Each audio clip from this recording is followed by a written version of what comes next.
Hello guys, today we're going to be talking about the select statement and the from statement.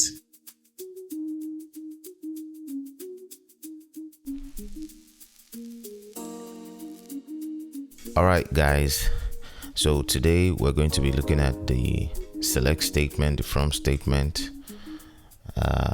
In the select statement, we're going to talk about it. Select all, the top 5, top 10, distinct, and count as that's your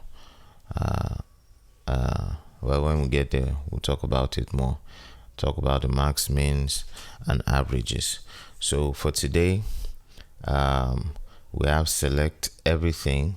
This star means everything. Then from, where are we getting our data from? We're getting it from the employee demographics, and so you can see our data, or you can see our output from the employee demographics. All right, so we can also say, let's say we're not looking for everything, we just want to let's say we just want to see everything from first name. We just want to get data from the first name.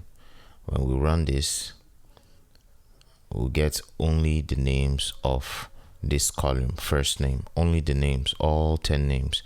And as you can see, the 10th number here is actually null.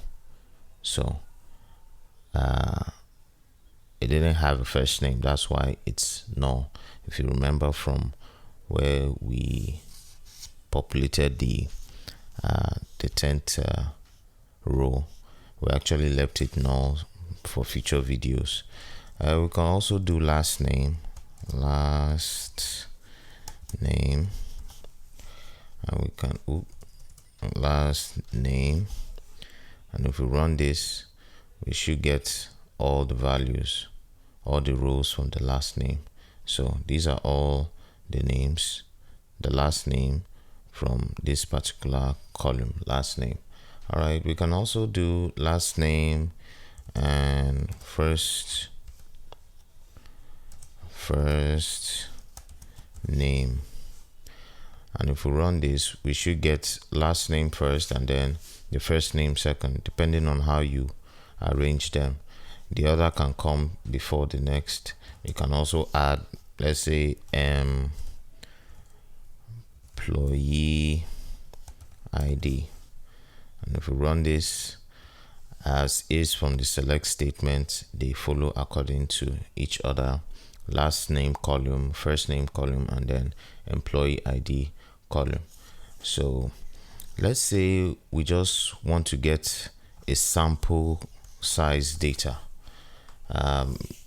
Let's say maybe we're dealing with a large piece of data that has maybe thousands of rows, and all we just, or maybe thousands of rows, and maybe we just want to return the first 20 or the top 5. We can just say top 5 of everything. So let's run this. So top 5 of everything gives us the first 5 names. We can change the 5, we can make it top 7. We still run this and we get back the top 7. So that's basically what it's used for. The top just gives you a sample size of what you might want in case you're dealing with large piece of data. We can also do distinct. Now distinct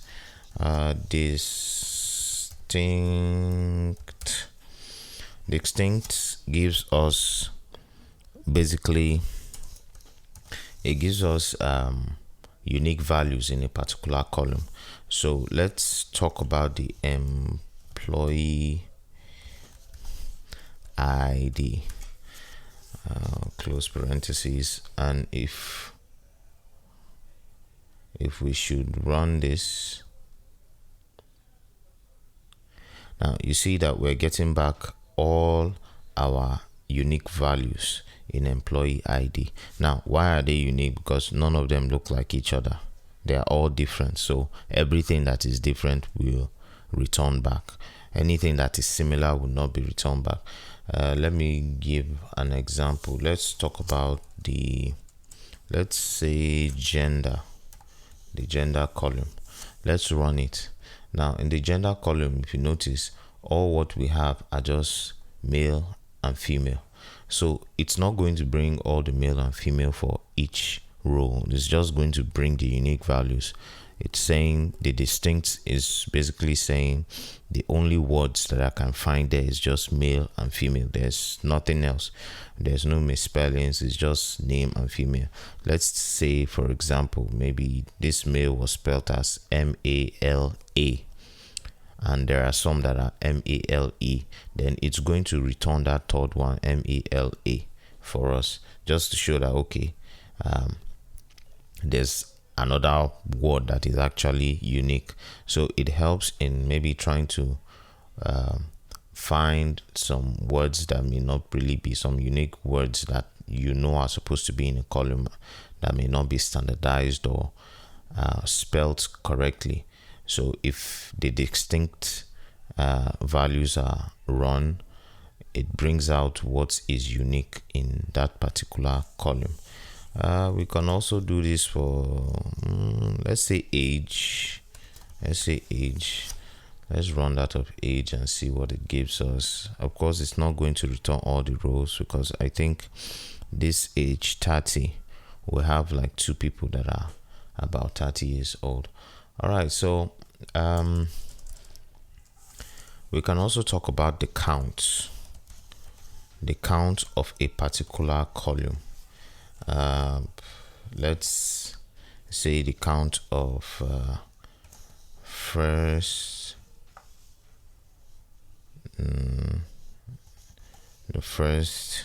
name. So the count of the first name, what would it give us? It's going to give us a 10. And if you notice, if you count all the rows that we actually have like 10 rows. Yeah, we have 10 rows. So it's giving us the value of 10, meaning it counted all the first names. It didn't like just spell them out. It's not going to give us, it's just counting it that okay, we have in first name, we have the first name, the second first name, the third first name, and all of that up to 10. It counted it up to 10. That's why it's giving us the value 10. So we can also do it for the last name, which is still going to give us 10. Third name, the age, the gender, all is going to return as 10. But we can do something. If you notice the column name, the column does not really have a name, and we can actually name it by giving it an alias. That's the as. You can say as. Since this is the first name, we can say first name count. Let's just keep it like that. First name count. And if we run this, it now gives us the name first name count. So it's basically this count, this particular row is not an existing row. It's kind of like an invisible one when you're just trying to know something about a particular row, not really that this particular column exists. It doesn't exist because it's just supposed to give you one value. So if you want to give it a name, maybe you want to query out something from this particular non-existing column, you can give it a name and use the name and query of it. All right, so let's look at max and means. Let's see, select everything, and this time around let's talk about the employee salary. Let's execute this. All right, so we have the employee salary. We can say, let's say we want to know the maximum salary. So that's going to be the salary. Salary is going to be the salary column. So if we execute this, we notice that the maximum salary is actually 75,000 naira. And just like how we did, you can alias it and give it a name and say max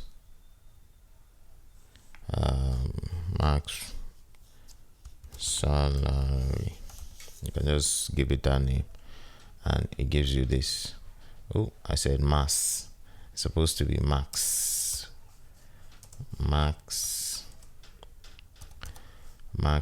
salary. Yeah, so still 75.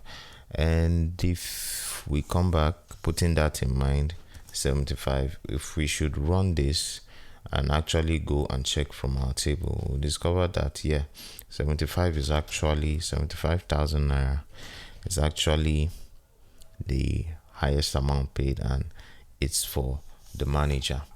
We can also do the minimum salary. So salary, we can run this and then it gives us the minimum salary, and I think this should be for the security. We can also do average, the average salary. You can say average salary, execute this, and it gives us the average salary, which is 51,500. Basically just like how we find our average, adding the whole amount and then dividing by the amount count, and then you get your average. So instead of using the calculator, you can just run this code and you get your answer. All right, so let's bring this back and say select everything from employee salary. Now let's talk about the from statement, what this is actually talking about. So you're saying select everything from employee salary, but where is this employee salary? The employee salary is actually in our database called SQL tutorial. But if we should change this to master, that's the master database, which is this particular guy right here, desktop 53, etc. All right, so if I should run this, it's going to give me an error, meaning it's saying invalid object name. Now it's not recognizing it. Yes, the employee salary is actually existing. It exists in the masters, but you need to specify in which particular folder is it. So it's going to be select, where is it from? It's from the SQL tutorial